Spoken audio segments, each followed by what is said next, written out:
For today's video, magluluto po tayo ng beef bulalo.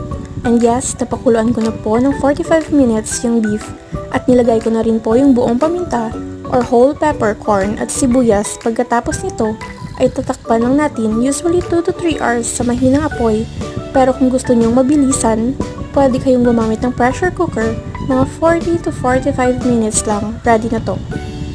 After 30 minutes, malambot na ang ating beef. Haluin lang natin to at ilagay ang mais at patatas. Ang gamit ko dito ay sweet corn, bali 2 peraso yung nilagay ko, hiniwa ko lang sa 4 na parte.